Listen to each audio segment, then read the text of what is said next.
Amém. Queridos, a paz de Cristo. Amém, queridos? Gente, que bênção, né?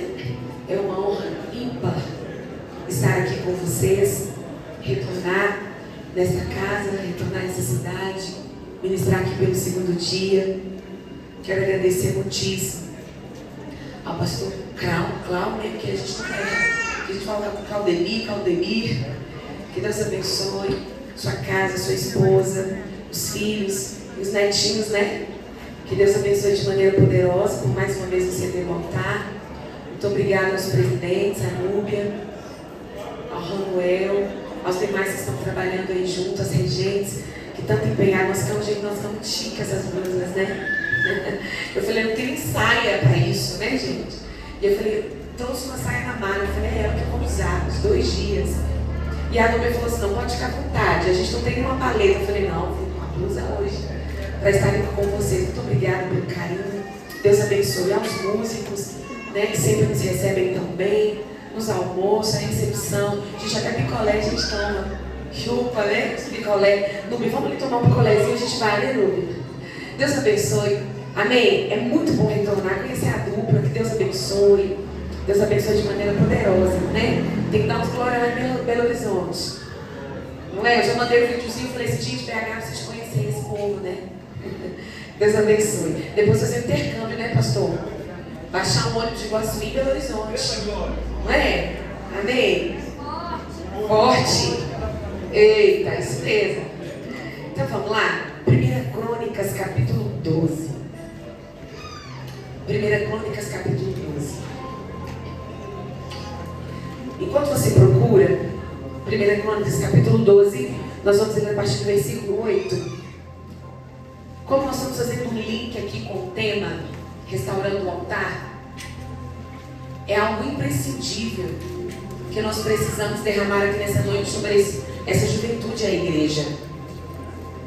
Depois que Elias convocou o povo para restaurar o altar, fogo do céu desceu e consumiu o altar.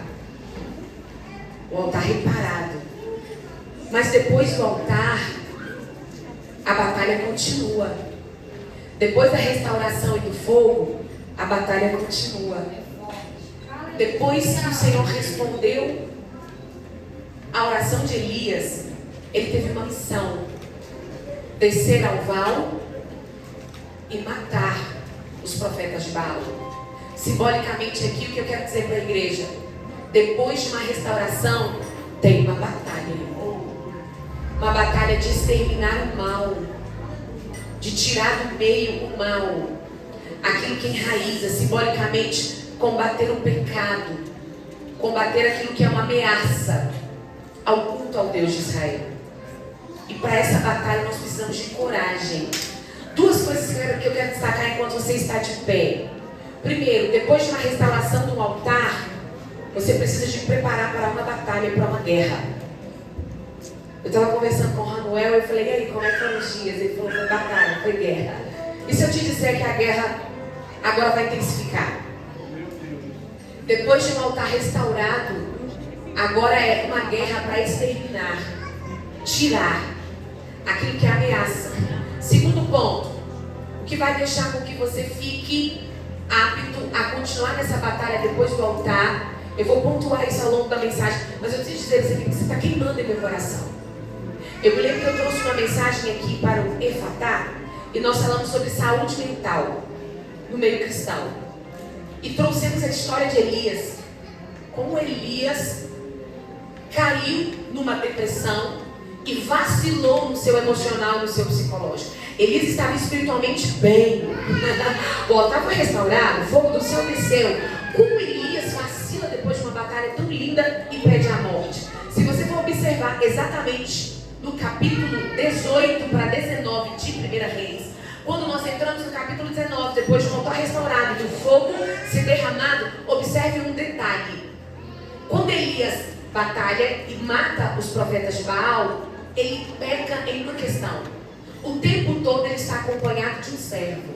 O tempo todo ele está em comunhão. O tempo todo ele mantém a união. Só que depois que acontece o congresso, depois que acontece o fogo, depois que acontece a batalha intensifica, ele vacila em uma questão. Ele deixa o servo. Ele deixa a comunhão. Porque a união era só para restauração. A união era só para acontecer algo. Mas quando ele deixa o servo, ele despede o servo, ele cai num limbo de depressão. Ele vai sozinho para o deserto. Porque ele deixa a comunhão. É o contra-ataque pós-batalha. Desmembrar-se, isolar. Porque quando está no congresso, a gente está orando junto, a gente está batalhando junto, a gente está ensaiando junto, a gente está pegando firme, a gente está colocando nosso pedido de oração. Mas olha o que faz dispersar Elias, enfraquecer e perder uma esperança depois de uma restauração tão linda de um altar, depois de algo tão lindo acontecer, deixar a comunhão. Entendeu o recado? Entenderam? Amém? Permaneçam em unidade. Permaneçam em união. Permaneçam fazendo assim, TBTs, né? Mas reais dos nossos trabalhos. E o Senhor continuará mantendo a chama viva sobre esse altar. Agora eu quero ministrar sobre você habilidade para uma batalha. Características para que você permaneça nessa batalha depois de uma restauração de um altar. E eu quero falar aqui exatamente sobre os gaditas. Amém? Vamos lá, 12, versículo 8. Quem achou, diga eu amo a Bíblia. Quem não achou, diga eu também. Acharam? Diz assim o texto. E dos gaditas ajuntaram-se a Davi. E os gaditas juntaram-se a Davi no lugar forte, deserto. No lugar forte e no deserto eram varões valentes, homens de guerra para pelejar, armados com escudo e lança, e o seu rosto era como o rosto de leões. Diga comigo, e o seu rosto era como o rosto de leões. Eles eram ligeiros como corças sobre os montes. Ezer era o cabeça, Obadias era o segundo, Eliabe era o terceiro, Mismana o quarto, Jeremias o quinto, Atai o sexto, Eliel o sétimo, Joanã o oitavo, Eusabade o nono, Jeremias o décimo, Macbanai o décimo. Estes dos filhos de Gades foram os capitões dos exércitos, e o menor tinha força para 100, e o maior valia por 1000 homens. Você pode se assentar? Amém? Você está animado aqui para encerrar isso? Amém? Para encerrar esse tempo? Cadê os homens aqui da casa? Digam amém para mim. Amém! Assim seja, né? Vocês vão dizer assim comigo. Para decorar o tema dessa mensagem, para gravar, vocês vão dizer assim comigo: eu sou gadita. Eu sou gadita. Cadê os homens? Eu sou gadita. Eu sou gadita. Cara de leão. Mas vocês falaram com voz de gatinho. Diga novamente: eu sou gadita. Eu sou gadita. Cara de leão. Cara de leão. Se alguém disser assim, qual foi a palavra que você recebeu no último congresso, no último dia do congresso, vai dizer: eu sou gadita, cara de leão. Entendedores entenderão. Quem esteve presente vai entender. Cadê as mulheres da casa? Digam amém. Amém. Cadê as mulheres da casa? Digam amém. Amém. Vocês vão dizer assim comigo: eu sou uma gadita. Eu sou uma gadita. Cara de leoa. Cara de leoa. Ganhamos. Vamos fazer o teste? Os homens vão dizer: eu sou gadita, cara de leão. E as meninas em seguida: nós somos gaditas, cara de leoa. Vamos lá? Cadê os homens? Eu sou gadita, cara de leão. Cadê as irmãs? Eu sou gadita, cara de leão. Glória a Deus. Vocês já vão entender. Vamos destrinchar aqui. Nessa noite o Senhor quer derramar uma unção de coragem. O Senhor está derramando uma unção de coragem sobre você. Está dizendo assim: olha, Ele é que me faz andar de cabeça erguida. Salmo 3:3. É para você sair daqui de cabeça erguida, com face de leão. Vamos entender isso? Vamos lá. Em 1 Crônicas, capítulo 12, vai falar sobre os gaditas. E os gaditas se juntaram a Davi. Para que você entenda quem são os gaditas e de onde eles vieram, vamos fazer uma retrospectiva aqui no tempo. O Senhor chama Abraão, vocês ouviram a história ontem. E Deus faz uma promessa a um homem chamado Abraão: de ti serão benditas todas as famílias, e de ti sairão nações. O Senhor cumpre essa promessa. Abraão gera Jacó. Jacó, por sua vez, Abraão gera Isaac. Isaac gera Jacó. E por sua vez, Jacó, ele vai gerar 12 filhos. Preste atenção, Deus chama Abraão, promete-lhe um filho, ele tem um filho chamado Isaac. Isaac tem um filho chamado Jacó. Este filho Jacó tem 12 filhos homens. Os 12 filhos homens formaram as 12 tribos de Israel. Então era como se fosse o Brasil com 12 estados. Israel gerou 12 estados, e os 12 estados têm o nome dos filhos de Jacó, que são as 12 tribos de Jacó. Se você prestar atenção e observar, dos 12 filhos de Jacó, ele teve um filho chamado Gade. Esse filho chamado Gade gerou uma tribo, e os descendentes de Gade se chamaram Gaditas. Então os Gaditas são descendentes de um filho de Jacó chamado Gade. Então nasce os Gaditas, o 7º filho de Jacó. Preste atenção, como então Gade vai nascer para gerar uma tribo e descendentes que nós chamamos aqui de Gaditas? Dos 12 filhos de Jacó, o 7º se chamava Gade. Gade vai nascer em meio a circunstâncias desfavoráveis. A esposa Lia de Jacó não podia ter filhos. E o que ela fez? Ela colocou uma das suas servas chamada Zilpa para deitar com seu marido e dizer: o filho que ela gerar vai ser meu. Havia uma disputa para gerar entre Lia e Raquel, ambas esposas de Jacó. Quando Lia para de gerar, ela comete uma competição desenfreada e ela quer mais um filho. Como o ventre dela para de gerar, ela pega uma escrava, força essa escrava a deitar com o seu marido, e essa escrava então gera. Ao nascer, ela fica de olho na escrava, porque diz: é filha do meu marido e esse filho é meu. E ao nascer, ela vê que é um menino. Então Lia grita e ela clama assim: afortunada sou, porque é um menino, ganhei a batalha. E quando ela grita: eu sou afortunada, quando ela diz fortuna e afortunada sou, ela está dizendo em aramaico: Gade, afortunados somos. Então essa criança tem o nome de Gade, afortunado. Mas o que eu observo no nascimento de Gade? Ele é filho de uma escrava. Essa escrava gera, mas ela não tem noção de que ela tem poder para gerar, e ela tem autoridade para dar nome ao que ela gera, porque é ela que gera. Só que ela tem uma mentalidade de escrava, ela não tem noção do que ela gera, ela cuida e ela dá nome. Então quando ela concebe, ela se cala. Quando ela concebe, ela não tem a autoridade, porque quem gera tem autoridade para dar nome ao que gera. Mas quem vai dar nome não é ela, é uma outra pessoa, é Lia quem grita e dá nome. Só que eu quero dizer para você o seguinte: para você entrar numa batalha, a primeira coisa que você precisa de entender é sair de uma mentalidade de escravidão.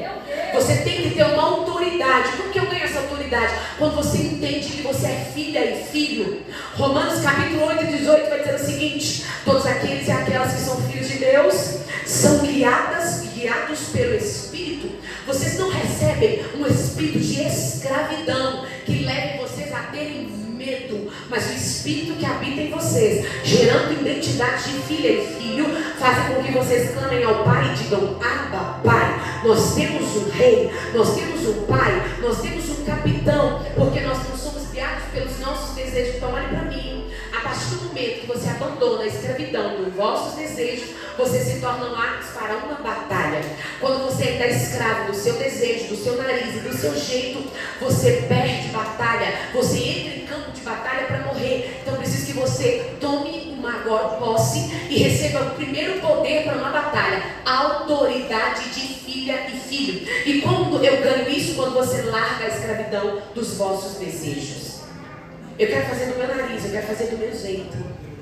Eu quero orar na hora que eu quero. Eu quero fazer o que eu quero namorar quem eu quero viajar do jeito que eu quero fazer da minha forma e do meu jeito. Você é escrava do seu desejo, você é escravo do seu desejo, e você não está apto para uma batalha. Então a primeira conclamação que eu quero fazer: abandone o amor aos vossos desejos, porque senão você tem uma mentalidade de escrava.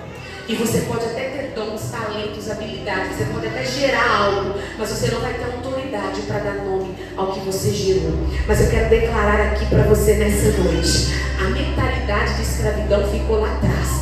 Você é filha e filho, e eu quero que você levantar a mão para receber. Você vai dar nome ao que você gerar. Você vai dar nome, você não vai só gerar aqui, você vai dar nome ao que você gerar.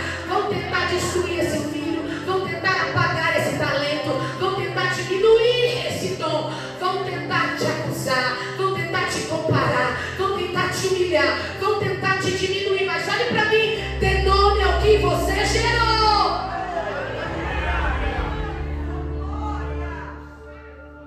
Mas pela misericórdia de Deus eu estou aqui. Tem autoridade, filho. Deus me capacitou para estar aqui. Deus me capacitou para tomar posse daquilo que Ele me deu e para dar nome ao isso. Então, líderes que estão em campo de batalha, a mocidade também pertence a vocês. Pertence a vocês também, regentes. A autoridade pertence a vocês, uma autoridade para ministrar. Pertence a vocês e tem cajado na vossa mão. Então, olhe para mim, tem autoridade. Use a autoridade. Se posicione com autoridade. Não recue. Alguém está entendendo isso? Quando eu vejo o salmista bradar e dizer assim: achei Davi, um homem segundo o meu coração, de trás das malhadas. Olha para mim, de trás das malhadas, se você for pegar essa expressão de trás das malhadas, era onde se cuidava, existia um campo, uma linha de frente nos rebanhos, que era onde as ovelhas eram bonitas, formosas, frondosas. Quem olhava e visitava o lugar das ovelhas dizia assim: esse pastor é bem-aventurado, porque as ovelhas dele são gordas, são bonitas, são ovelhas boas, para poder o quê? Para lã, para poder empreender essas ovelhas. Então existia um lugar certo que o pastor tomava conta, mas por trás das malhadas era um lugar atrás do rebanho, onde ficavam ovelhas doentes, feridas, magras, ovelhas que mancavam, e era uma vergonha colocar talvez um pastor para cuidar de um rebanho doente, para dizer assim: as suas ovelhas vão morrer, as suas ovelhas não vão ter vida. Colocaram Davi, o menor da casa, para cuidar de ovelhas. Nem era o rebanho principal, era por trás das malhadas, era onde tinha gente doente, fracassada, era onde existiam ovelhas que não tinham mais recurso, ovelhas que já estavam à beira da morte. Aí vem Deus e diz: eu te tirei de trás das malhadas para te trazer para frente de um rebanho maior. É para enfrentar urso, gigante, leão, é para ficar na linha de frente, Davi.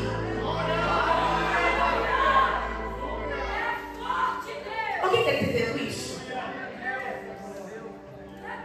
Você vai dar nome ao que você gerou. Você vai ter autoridade àquilo que Deus te deu. Não vai perder perseverança para ir até o fim. Autoridade, reconhecimento daquilo que gerou. Está entendendo, dupla? Reconhecimento. Aí alguém está dizendo assim: está parecendo fulano, está citando. Autoridade ao que Deus deu, a unção e a graça. Vai se levantar com cara de leão para ministrar aonde pisar, aonde for. Autoridade. Na cidade. Aí se torna uma tribo de gaditas. Gente, quando a gente derrama para poder entender, vamos lá. Eles então juntaram uma tribo linda com mentalidade de autoridade. O que me deixa bom? O que me faz estarrecer com Gade é que ele é filho de uma escrava. Mas ele diz: oi, eu sou filho de uma escrava, mas eu não tenho mentalidade de escravo. Gade se posiciona. Por que ele não tem mentalidade de escravo? Porque na distribuição entre as tribos, a tribo de Gade, os seus descendentes, eles ganham a linha de campo de batalha entre os filisteus. Eles não têm mentalidade de escravo, porque eles reinam, eles caminham, eles vivem com a cabeça erguida. E aí nós vamos umas características da tribo de Gade que fez me entender que este homem, ele vai gerar descendentes com mentalidade de autoridade, instruídos para uma batalha. Vamos entender a história de Gade? Olha as características desse gadinho. Primeiro ponto, era uma tribo leal. Existia lealdade entre os gaditas. A característica, para você sair daqui batendo o peito dizendo eu sou cara de leão, eu sou gadita, entenda uma das características imprescindíveis: lealdade. Porque o texto está dizendo que eles se juntam a Davi. Você vai entender por que eles se juntam a Davi, mas deixa eu explicar algo antes. Quando eles se juntam a Davi, Davi está fugindo de Saul. Davi está numa batalha, Davi está num conflito terrível. Vamos entender a história? Davi é perseguido por Saul e é ameaçado de morte. Ele é tão perseguido que ele foge para uma cidade chamada Gati. Era uma cidade dos filisteus, uma cidade inimiga. Ele esconde nessa cidade. Chegando ali tem um general de Saul. Aí Davi tem medo, porque ele vai ser denunciado. Com medo de ser denunciado, porque quando ele chega em Gati, ele escuta nas portas da cidade: Saul matou 1000, mas Davi matou 10.000. Saul matou 1000, mas Davi matou 10.000. Ele começa a escutar as mulheres cantando nas portas da cidade. E ele começa a temer. Porque alguém diz, Davi chega e o povo começa a gritar. E ele pensa, aqui tem espião de Saul para me matar. Se eles entenderem, opa, ele continua matando 10.000, ele diz, eu vou ser morto. Aí ele tem uma estratégia. Ele vai para o canto da parede, no palácio. Ele desgranha a barba todinha, vira o olho, baba, bate a cabeça na parede e começa a emitir barulhos estranhos. E ele finge de louco. Ele finge demência para sobreviver. Olha a habilidade de batalha de Davi. Olha para mim, deixa eu dizer uma coisa para você. Você quer sobreviver às batalhas da vida? Finge demência em alguns momentos. Misericórdia, tem finge demência. O que é fingir demência? Não vi, não estou vendo, não estou sabendo. Você está sabendo que fulano fez isso, que ciclano fez aquilo? Olha, eu estou prosseguindo para o alvo. Deixei para trás as coisas que ficaram lá. Vou tomar um açaí com banana e leite condensado. Tem que fingir demência, que não viu, que não ouviu, que não estava lá. Porque tem gente, que entra em batalhas desordenadas, ou então perde algumas batalhas, porque não sabe fingir demência. E tem hora que na vida da gente, a gente tem que fingir de novo.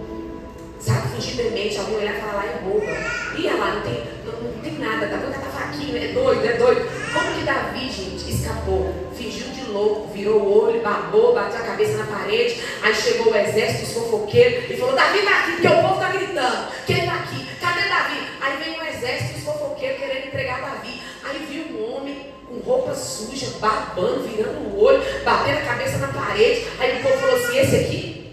É esse aqui que vocês estão gritando que está matando 10.000? É esse aqui que é o fodó? Aquele machão?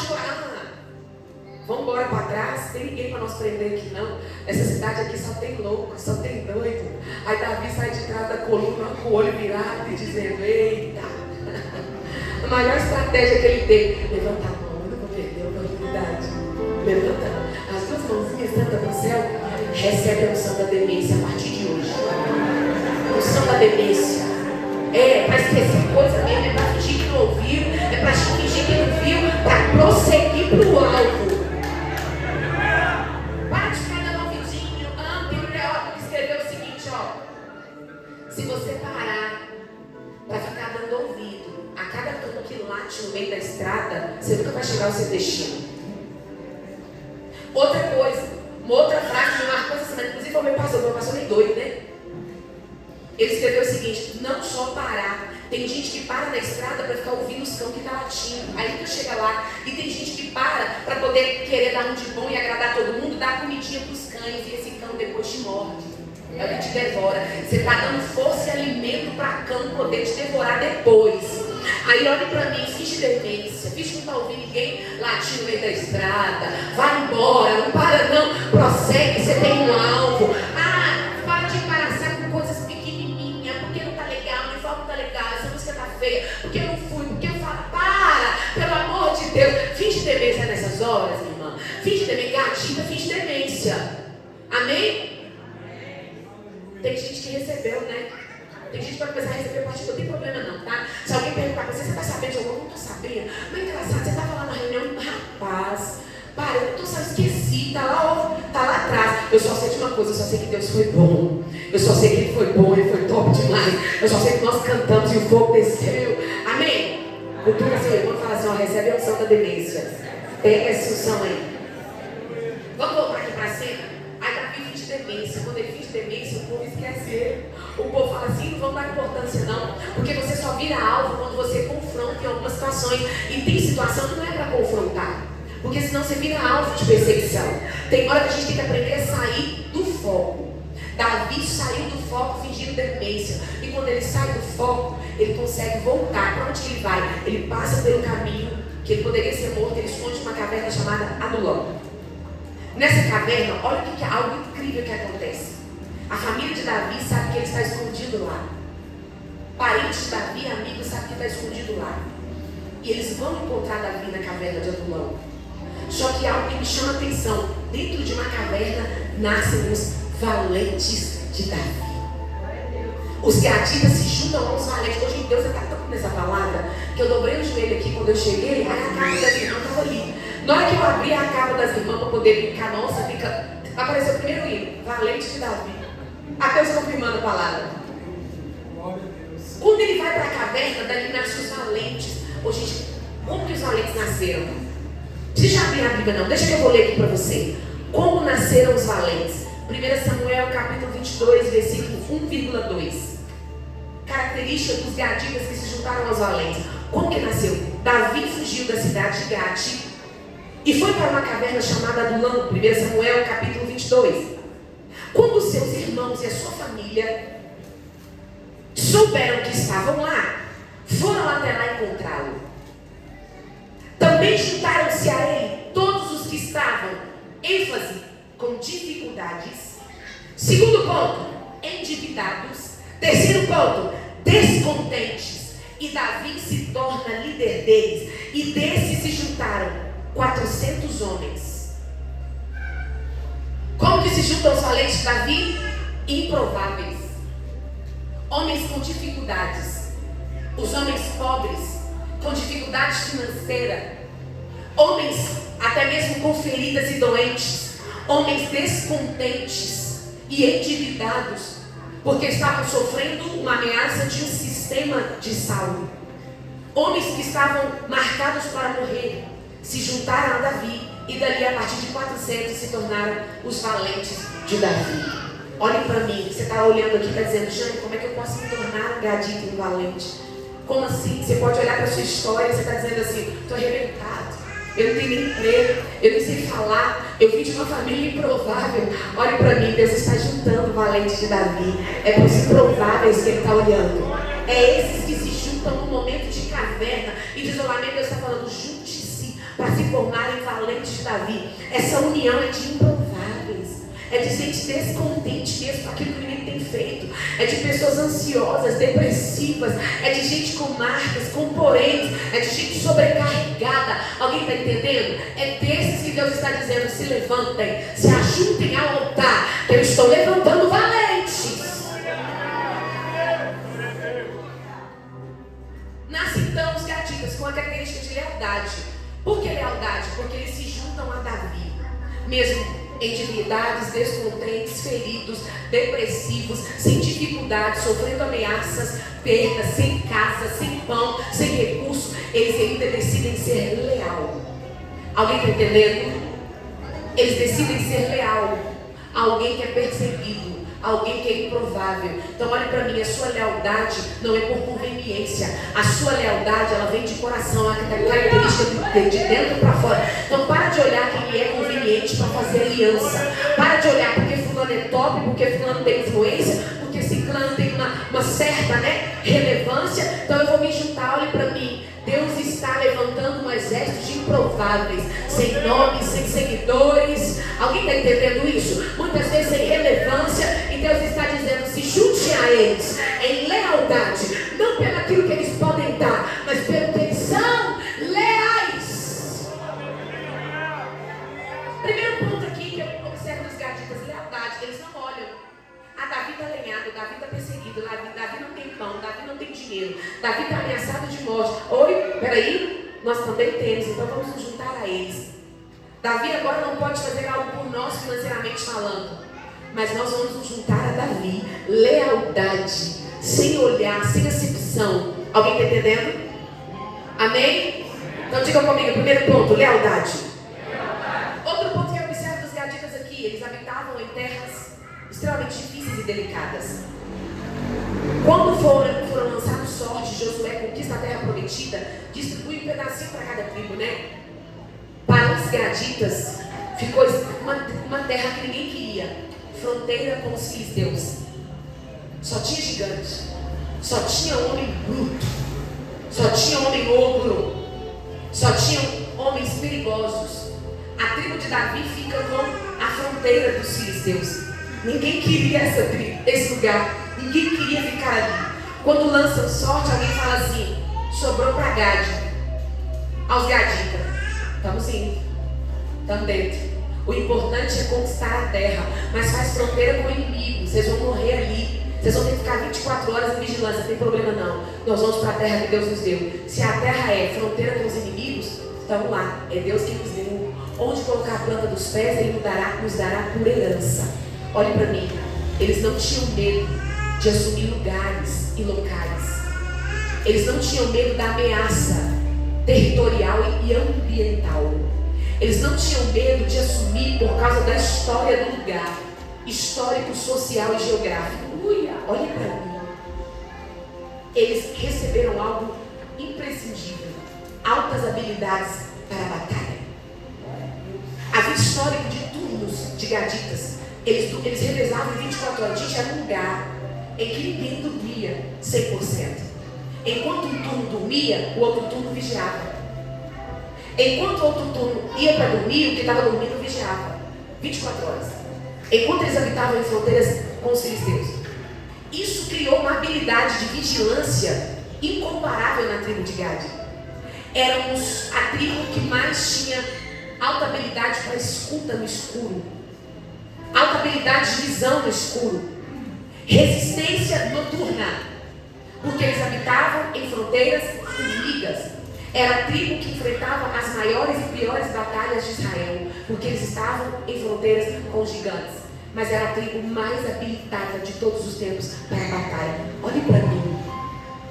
Talvez alguém olhe para você e alguém te desmerece por causa de batalhas. Alguém olha para você e diz assim: mas a casa dela só sofre. Nossa, mas aquele ali, coitado, é só lenhado o tempo todo, só perde o tempo todo. Uma hora é um emprego, depois desemprega de novo, uma hora é doença, uma hora é aquilo, uma hora... E alguém pode até te invalidar. Alguém pode até te desmerecer, porque é uma batalha atrás da outra. Mal saber se alguém que Deus está te habilitando.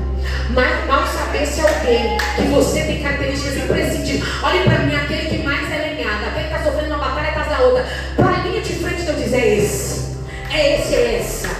Ah, tem legião de demônio aqui que não dá para expulsar. Deus olha para cá e diz: é ela, é ele, é ela. Olhe para mim, as suas batalhas da vida te habilitam. Alguém está entendendo? As grandes batalhas da vida te habilitam. Porque, olha, tem gente aqui que ainda não entendeu. Eu fiz questão de escrever. Tem gente aqui que ainda não entendeu que as batalhas da vida te deram altas habilidades para grandes guerras. E você quer esconder por trás das malhadas. E Deus está te dizendo: essas batalhas é porque você está habilitado à linha de frente.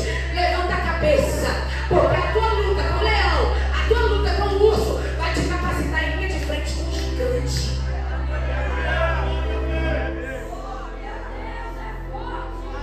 Deus está te preparando para batalhas maiores. Deus está te preparando para guerras maiores. Deus está aqui nessa noite dizendo para a juventude, para alguém aqui: você vai subir de nível. Mas subir de nível também significa chegar mais à frente da batalha.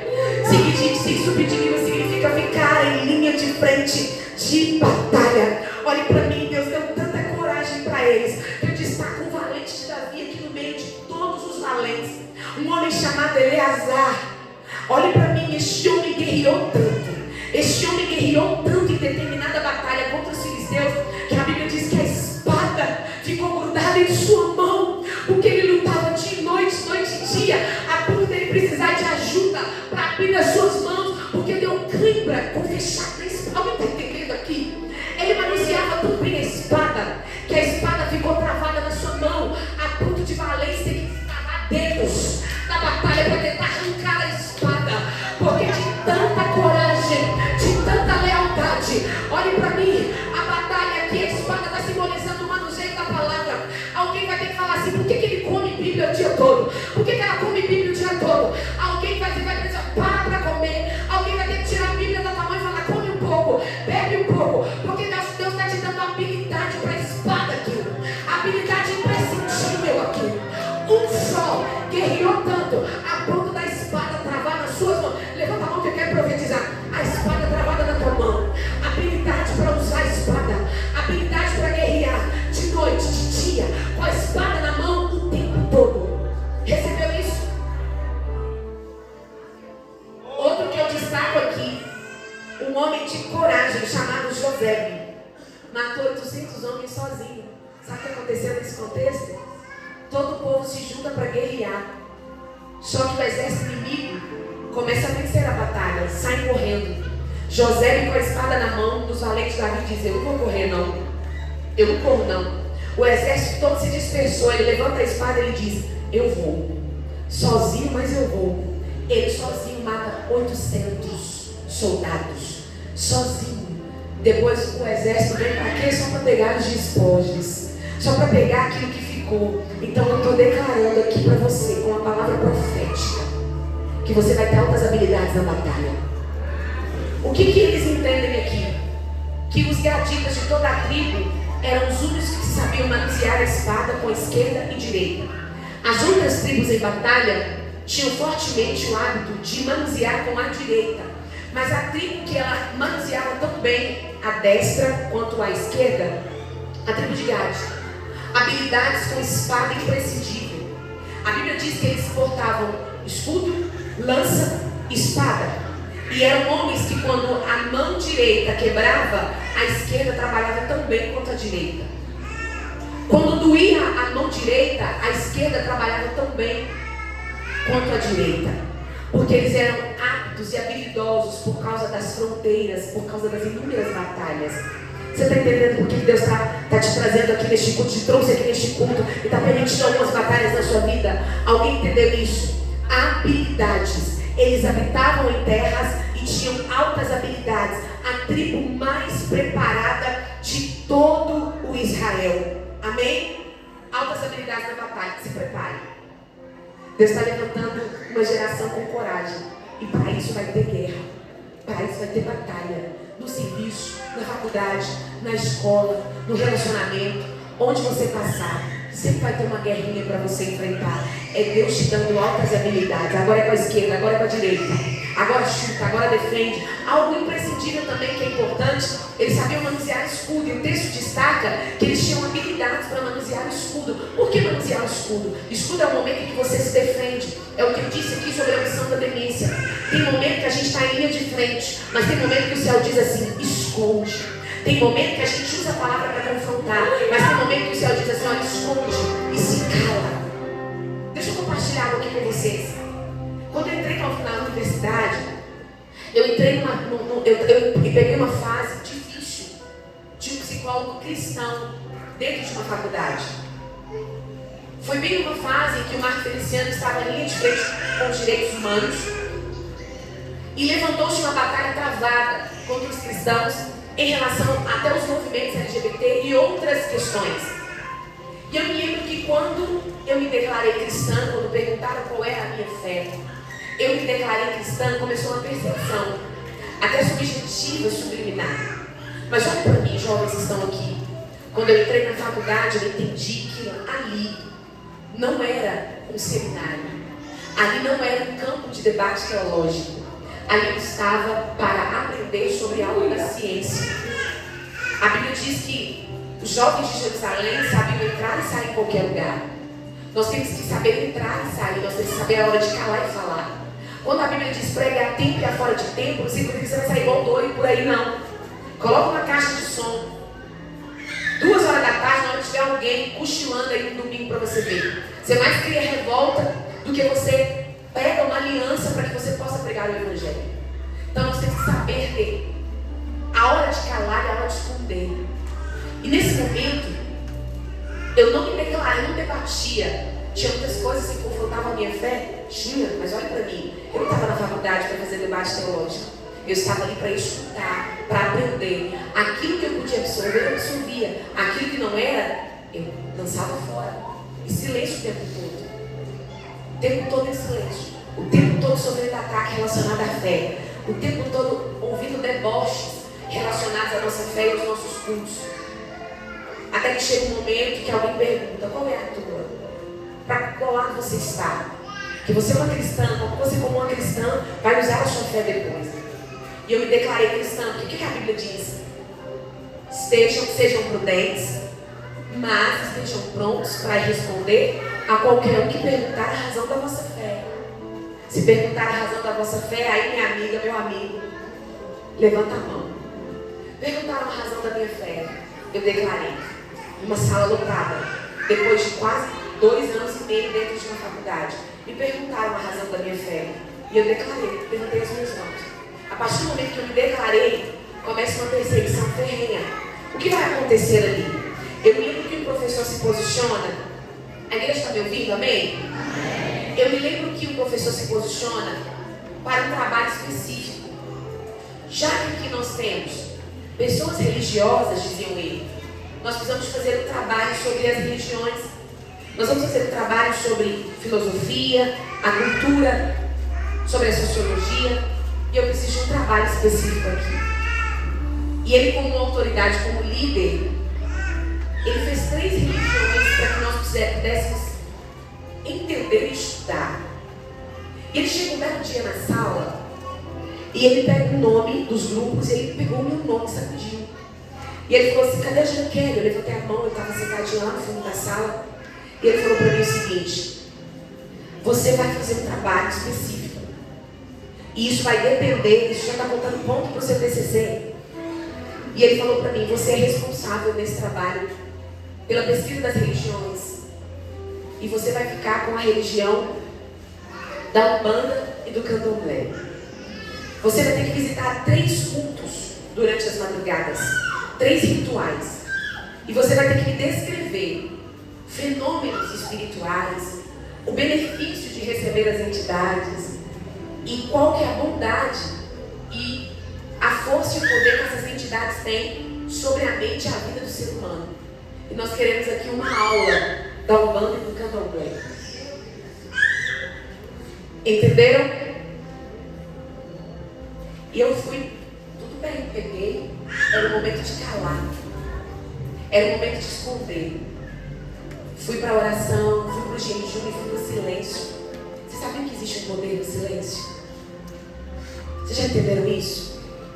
Eu fui para a oração, eu fui para o jejum e fui para o silêncio. Até o Senhor me dar umas estratégias. Como eu não confrontei, estava tudo bem. E transcorreu os meses. E Deus me deu uma estratégia. Um belo dia eu chego na sala da reitoria. Pego aquele trabalho que ele me deu.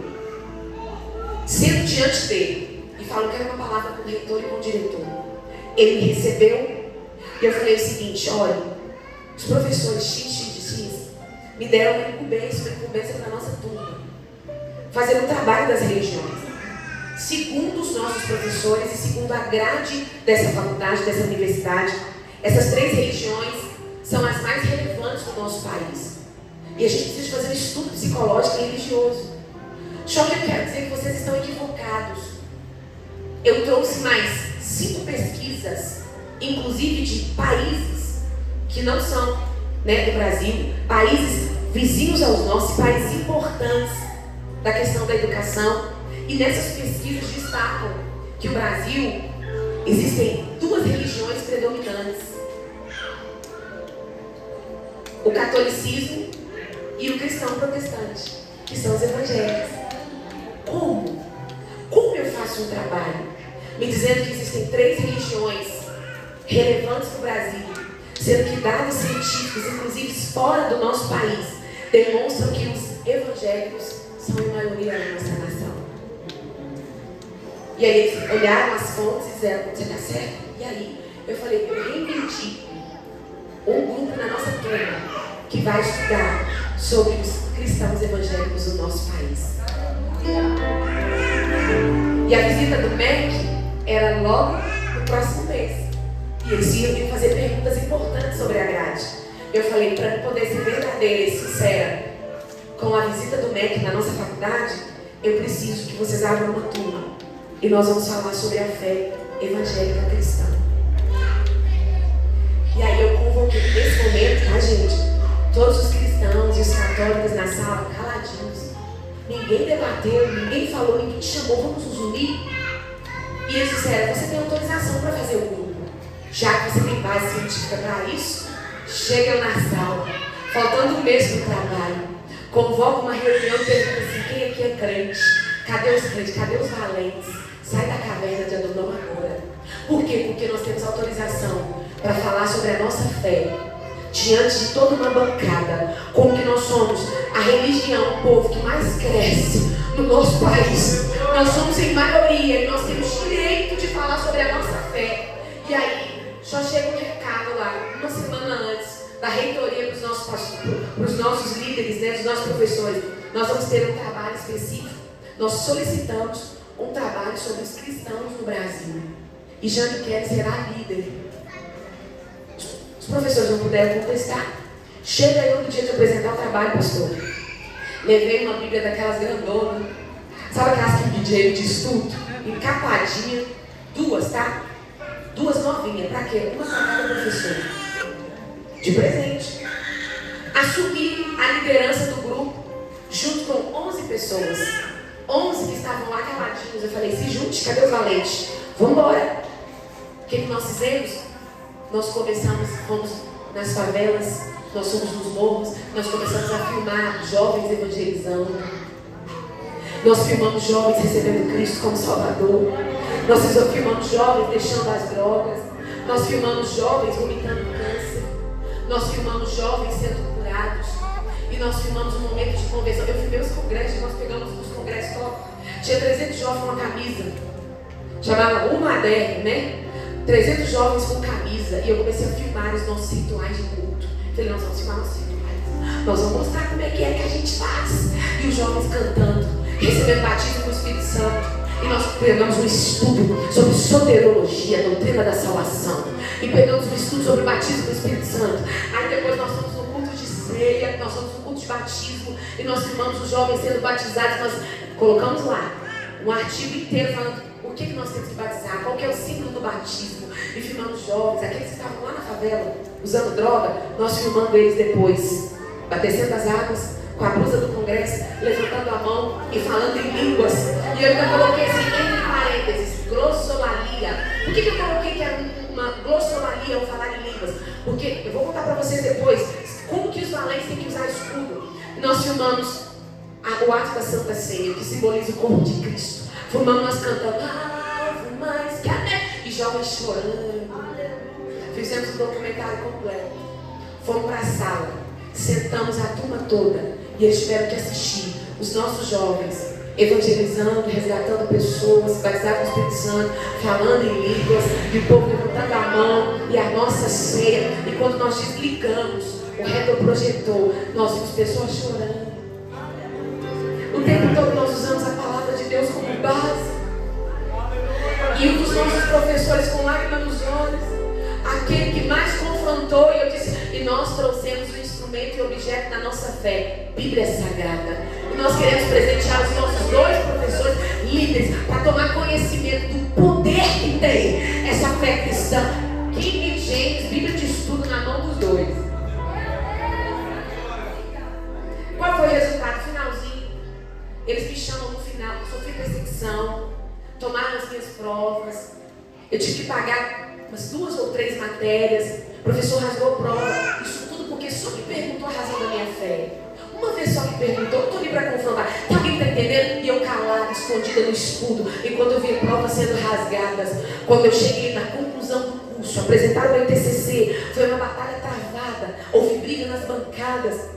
Eu vi a ação espiritual o tempo todo. Quando eu concluí o curso, a diretoria da escola me chama, Jane, nós vamos ter um evento com 12 pós-doutores da Itália, doutores em psicologia, E nós não vemos nenhuma turma de psicologia apto a apresentar o trabalho diante dessa bancada, a não ser você.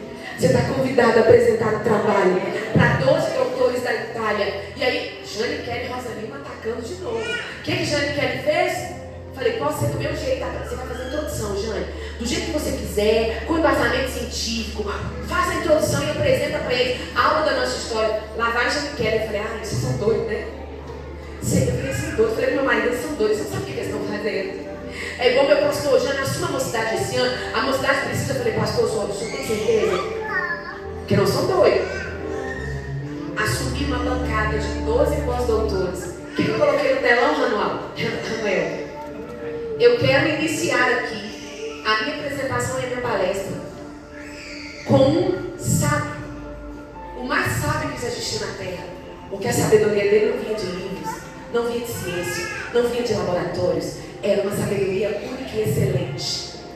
E taquei Salomão, destrinchei Provérbios e fui detalhando, eu fiz uma exegese de Provérbios. Eu vi na bancada pessoas chorando e eu dizendo, esse aqui é o sábio, que não usou teólogos da terra, que não usou sabedoria da terra. Existe uma sabedoria acima de tudo. Existe uma sabedoria aqui que é limitada, que vem de livros, vem de ciência, mas existe uma sabedoria maior. Essa sim, essa sim.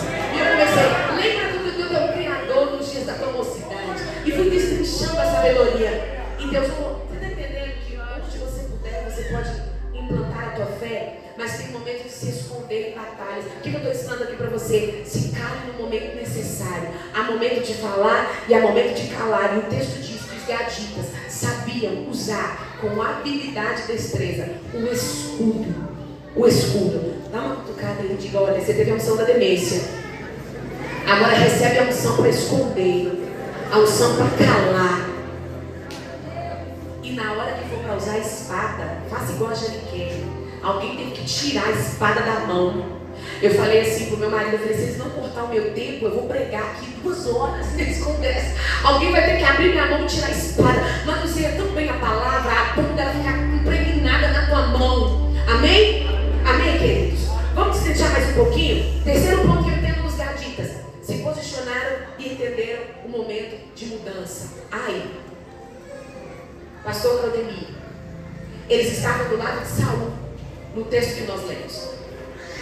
Eles lutavam e guerreavam para Saul. Quando eles entenderam que Deus estava com Davi, eles disseram, nós vamos atravessar o Jordão e mudar. Preste atenção, o Jordão em ceia não era época de viagem. As circunstâncias diziam, não, ninguém vai viajar, ninguém tem que mudar agora. Era o momento de esperar a chuva passar e a cheia abaixar. Eles entenderam, é agora, nós temos que mudar agora. Olhem para mim. Gadita entende momentos de mudança. Eu estava conversando com a nossa querida irmã, a Esther, e ela estava me dando, testificando algo que Deus estava falando no coração dela. Ela estava entendendo o momento de mudança. Olhem para mim. Quando Deus sinaliza a mudança, eu vou dizer aqui, eu já ministrei sobre o altar aqui. Deus sempre vai nos avisar. Ele nunca vai te deixar perdido numa questão de mudança. Quando Ele pede mudança, deslocamento, Ele te avisa através de uma música, de uma canção, através de louvor. Você vai, gente, você vai em casa. Você quer assistir uma série.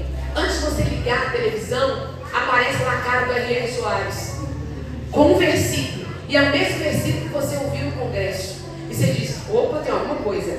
E aí você vai em 10 cultos em um mês. Você visita 30 igrejas. Nas 30 igrejas, o pastor vai pregar a mesma coisa em textos diferentes. Mas é a mesma coisa. Você está na fila do supermercado, alguém está conversando, é aquilo que Deus está pedindo para mudar. Você vai na esquina da sua casa, tem um bar com a caixa de som estourada. De repente, naquele dia, o dono do bar resolveu ouvir louvor. E quando você chega na tua casa, na esquina, é a mesma canção que acabou de cantar no congresso. É Deus sinalizando, é Deus falando. Ele tem seus meios de falar. Ele nunca vai te deixar sem sinalizar. Através de sonho, através de palavra, através de louvor. Toda vez que o céu pedir mudança, Ele vai te falar. Alguém está entendendo? Ele nunca vai te tirar de supetão de lugar. Ele vai começar a sinalizar. É hora de encerrar um ciclo. É hora de mudar. entender a hora certa da mudança, estar alinhado. Eles entenderam que era a hora de mudar, discernir o tempo. Tem gente que perde batalha porque muda fora do tempo, toma decisão precipitada, sai fora de um tempo, sai de um lugar fora de um tempo, entrega antes do tempo, ou é precipitado demais, acelera uma estação, avança para tomar posse de algo. E Deus está dizendo: discerne o tempo da mudança, do lugar certo e no tempo certo. Eu estou falando com alguém aqui que Deus já sinalizou mudança e você está parado há muito tempo. E Deus está dizendo: vai, porque se Ele te expulsar de uma zona da estação, você vai carregar feridas. E Deus está te dando tempo de falar: vai, enquanto eu estou te sinalizando. Mas tem gente aqui também que Deus está dizendo: não é hora de ir, é hora de ficar, é hora de permanecer. Jane, como que eu vou ter esse discernimento? Como que eu vou descobrir a hora de mudar? Como que eu vou descobrir algo para mim? Discernimento. Sabe o que eu falo para os jovens da nossa igreja? Eu sou canela, eu sou pentecostal, mas tem 2 frutos do Espírito. Quando eu recebo um jovem convertido na igreja, eu olho para ele e eu digo o seguinte: você não vai orar e buscar o batismo do Espírito Santo agora. Você não vai ficar preocupado em rodar e falar em línguas, não. Você vai ser discipulado. 2 frutos do Espírito. Busque 2 coisas: discernimento e sabedoria. Aí eles me perguntam como? Oração, leitura da palavra, conhecimento, escola bíblica dominical, culto de ensino. O discernimento não é um anjo que chega para você e toca na espada, na sua língua e na sua mente: acordei tendo dom de discernimento. O discernimento é dado àquele e àquela que toma tempo para renunciar, tempo para estudar, tempo para investir. Tem gente que quer sabedoria, tem gente que quer ter discernimento sem abrir a Bíblia, fica um mês inteiro com a Bíblia fechada.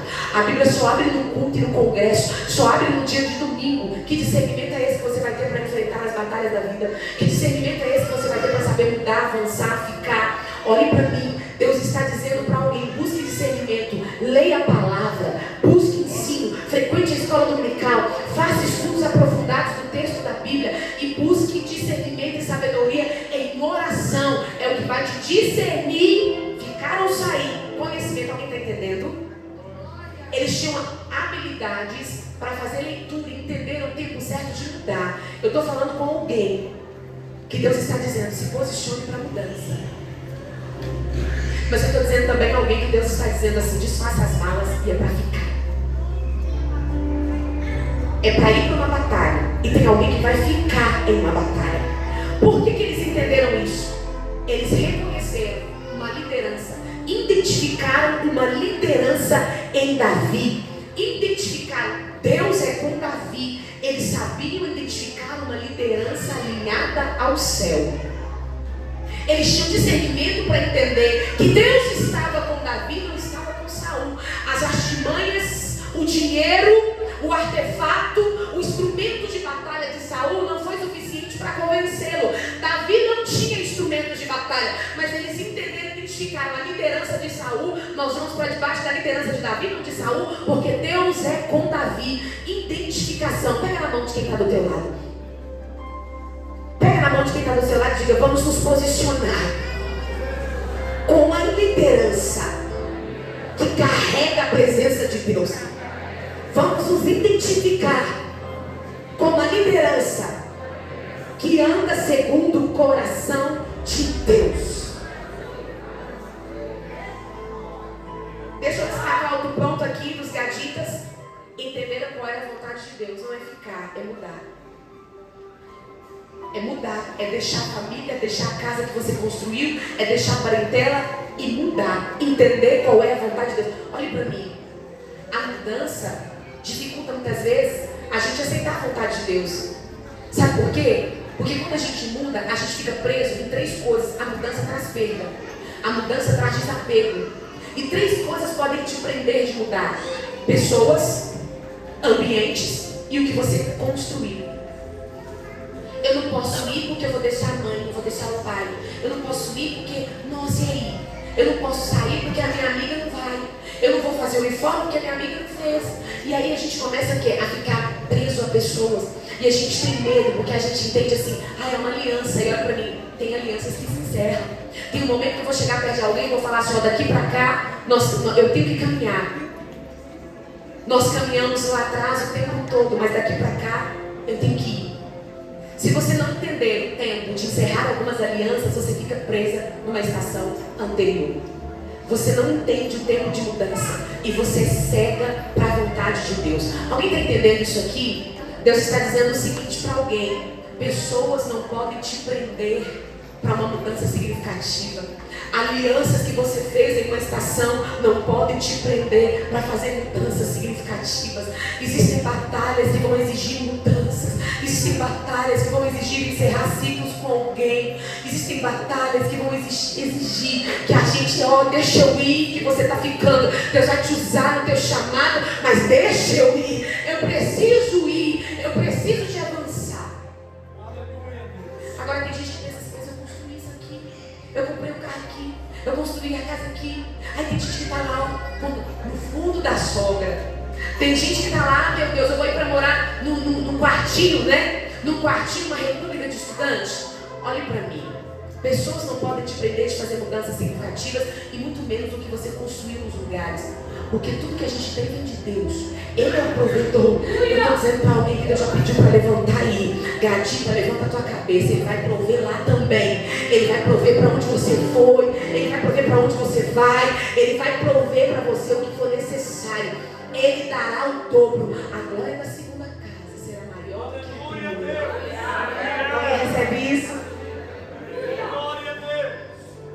O que pode me prender? Ambiente aqui, eu gosto do ambiente aqui é mais legal, lá é mais legal. E a leitura, nós somos muito estéticos, isso nos prende. E Deus está levantando gaditas que não olham para o que construir com as próprias mãos, que não olham para ambientes e sabem encerrar estações, ciclos e alianças para ir para uma nova batalha, para ir para um novo tempo. Então entenda isso em nome de Jesus. Outro ponto aqui, mais 3 pontos para a gente encerrar. É muito bom, tá? Observe. Um gadita, ele entende que ele une alguém para manter uma unidade. Eles foram a Davi para manter uma aliança e uma unidade com Davi. Eles chegaram para somar. Gadita tem visão de somar. Ei, se você está chegando agora na juventude, se você está chegando agora no reino, venha com a visão de Gadita. Gadita vem para somar. Gadita vem para manter a unidade. Se vier alguém preparado para a batalha, com escudo, lança, espada, mas vem para provocar divisão, sinto muito, você não tem o coração de Gadita não. Gadita vem para somar. Gadita vem para engajar. Não faz sentido se achegar para não contribuir. Se você se achega e não contribui, o que adianta a sua aliança, a sua proximidade? Tem alguém que está entendendo? É envolvimento. Um gadita se envolve, um gadita soma, um gadita engaja. Deixa eu dizer para vocês, Jânia Americana, o que as meninas falam comigo? Jânia, eu não tenho dom, não tenho habilidade. E a gente fica no tal, ô juventude, a gente quer buscar um propósito. A gente quer, qual é o propósito que eu nasci? Qual é a minha missão? Para que eu estou aqui na terra? E porque um canta, um prega, o outro faz uma coreografia, a outra cuida de criança. E eu falo que parece que tem gente que Deus colocou o dom nele, né? Ele canta, ele prega, ele ora, ele expulsa demônio, ele decora, ele faz tudo. Aí as meninas falam assim pra mim, até quando eu bato palma, fica desafinado. Eu não tenho dom, não tenho. Qual é o meu propósito? O primeiro propósito que você tem que entender é que você é filha e filho. É isso. E o resto vai se chegando. Porque a gente acha que é só o microfone que é propósito.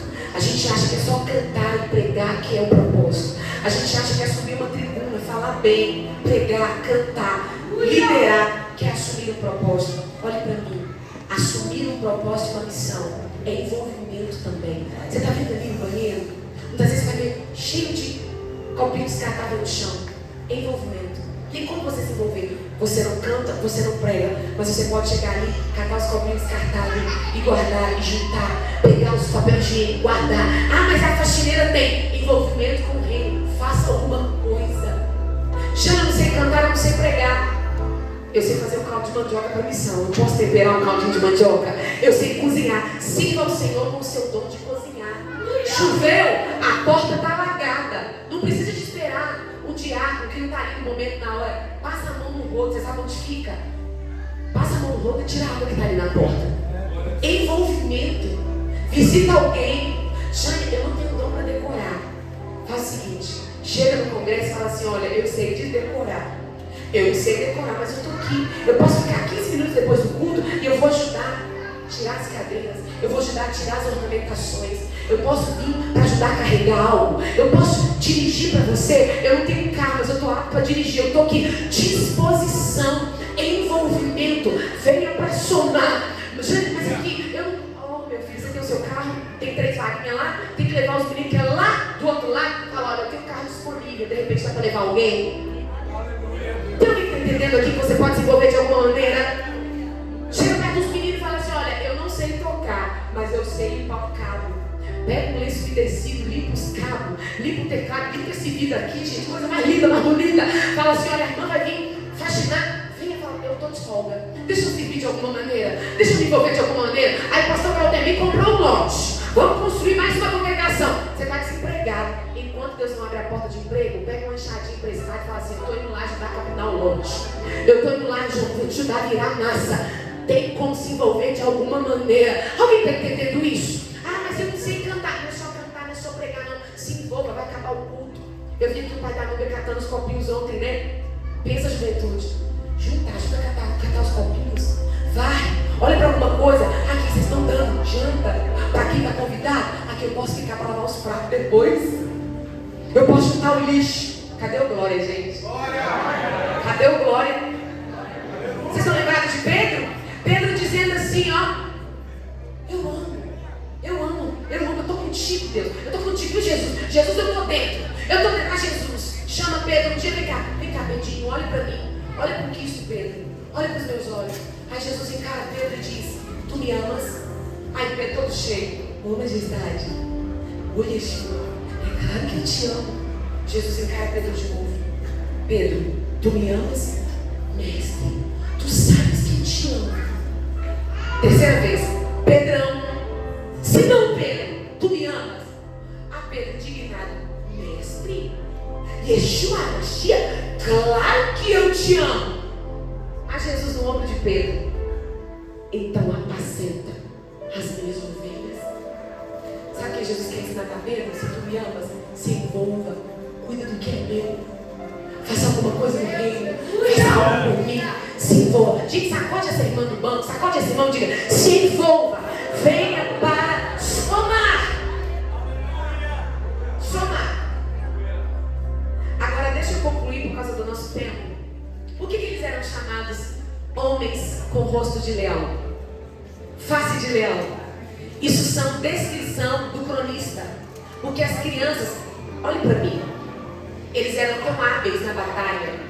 Eles sabiam manusear esquerda, direita, escudo, lança. Eles vinham para somar. Eram homens valentes, homens leais, corajosos, homens que entendiam o tempo certo da mudança. Um belo momento, Davi precisa de alguém. E eles entendem que é o momento de mudar com o Jordão em cheia. Preste atenção que eu já vou concluir. O Jordão está em cheia. Não era momento para mudança, segundo os especialistas. Não era momento para mudança segundo a liderança das tribos. Não era momento para atravessar o Jordão. Era um momento difícil, era um momento de seca. Era um momento que Davi tinha valentes, mas os valentes eram o que? Descontentes, feridos, endividados. Não era o momento de somar talvez a alguém fraco. Mas os gaditas entendem o momento da mudança. E a Bíblia diz que eles vestem com coragem, pegam escudo e lança, e com escudo pesado, com lanças pesadas, com batalhas, com espadas para batalhas pesadas, eles começam a entrar no Jordão. Ninguém atravessava o Jordão naquela época, ninguém ousava atravessar. Todos que ousavam a navegar o Jordão em período de cheia pereciam. Mas os valentes, os gaditas disseram, Deus mandou agora, é agora que a gente vai. Davi está precisando agora, é agora que nós vamos. Se formam em fila e começam a descer o Jordão. Segundo os relatos da história, as águas cobriam a cabeça deles. Alguns precisavam de boiar com arma, escudo e lança. E atravessaram o Jordão depois de uma cheia, tempestade, chuva. Do outro lado, mulheres, crianças, seguindo a Davi, começam a ver o Jordão se movimentar. Quando eles olham as águas do Jordão se movimentando, do Jordão começa a sair de baixo, submerso, com espada para cima, lança para cima, escudo para cima, vem a tribo de Gad e marcha. E o Jordão em seca.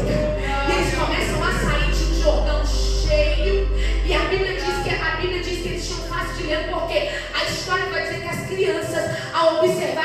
fadiga saindo de um Jordão cheio. Não sai com cara de, nós engolimos água. Nós acabamos de enfrentar uma tempestade. Nós estamos fracos. Nós estamos sem comer. As crianças gritavam: mãe, que homens são aqueles com o rosto de leão? Saem de uma tempestade com face de leão. Marcham em cheia com o rosto de leão. E eles começam a enfrentar o Jordão. Saem do Jordão e eles dão cânticos de guerra, cantos de batalha, com espada na mão, com escudo na mão, saindo do Jordão, molhados, loucos dos pés, mas marcharam para a batalha com o rosto de leão.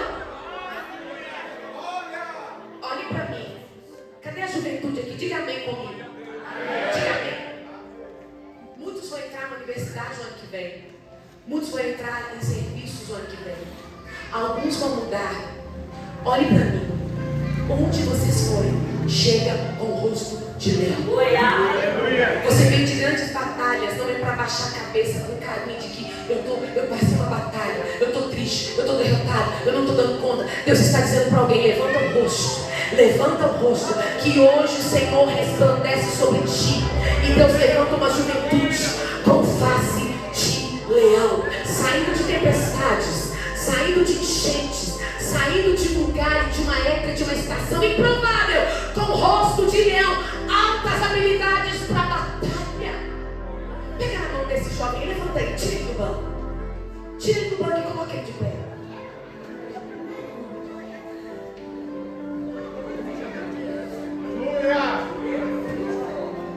Glória a Deus. Você pode virar, você consegue virar assim, ó.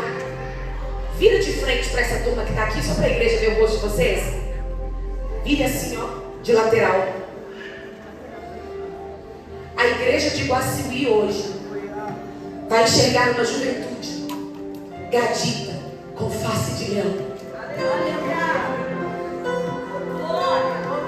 Alguém está entendendo isso?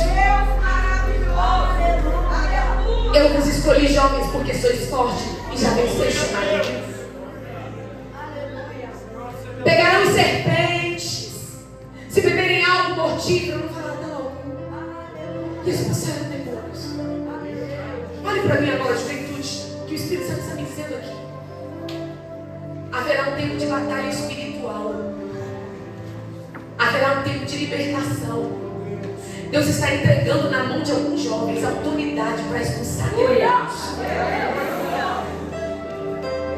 Não se assuste se começar com manifestações demoníacas em algum lugar que você estiver. Deus está me dizendo aqui agora. Deus está entregando na mão dessa juventude. Você está pensando assim: Jana, mas eu estou triste, eu estou com depressão. Deus está te dando autoridade. Autoridade para expulsar demônios. Então, o que está entendendo? É para levantar de madrugada. É para erguer as suas mãos no quarto. É para expulsar todo o príncipe, toda potestade, todo principado, príncipe de demônios, todo principado sobre esta cidade. Vai saber que existe uma juventude se levantando aqui contra algo que vem sobre algo. Está entendendo? Quem entende que vem chamar de libertação, vem aqui à frente. Aleluia a Deus.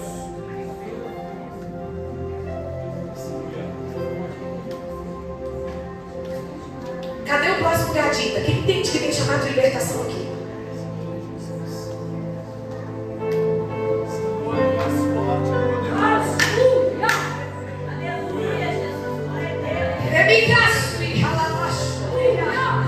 Sabe por que a depressão está lá? Sabe por que o medo está lá? Sabe por que a porta de emprego está fechada? Porque você ainda não abriu a tua boca com autoridade. Aí você só vem pro culto: Senhor, eu preciso de cura, Senhor. Você vem chorando, tá difícil, tá difícil. Deus está dizendo: eu vos dei poder. Tem autoridade sobre vocês. Aleluia. Deus está dizendo: é para parar de ficar pedindo alguém para orar, é para levantar a voz e as mãos e dizer: eu te repreendo, espírito de depressão. Eu te repreendo, espírito de morte. Eu te repreendo, espírito de adultério. Eu te repreendo, espírito de vícios. Eu te repreendo, espírito de pornografia. A igreja se coloca de pé. Tem mais alguém aqui que entende? Que tem um chamado para libertação?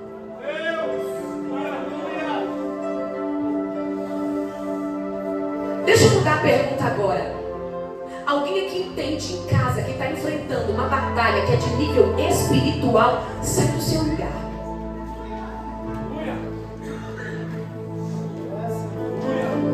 Você tem visto fenômenos que você não entende. É espiritual.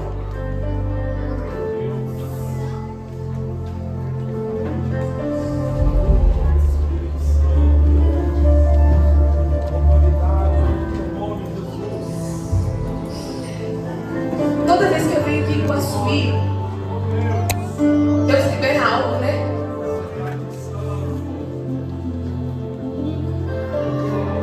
Pastor Claudemir, é de cunho espiritual.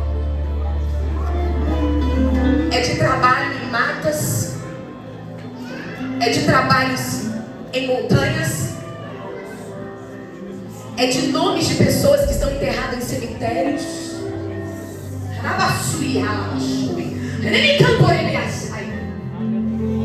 Sabe o que Deus está me bradando aqui? A autoridade. Muitas vezes existe uma geração jovem que joga a autoridade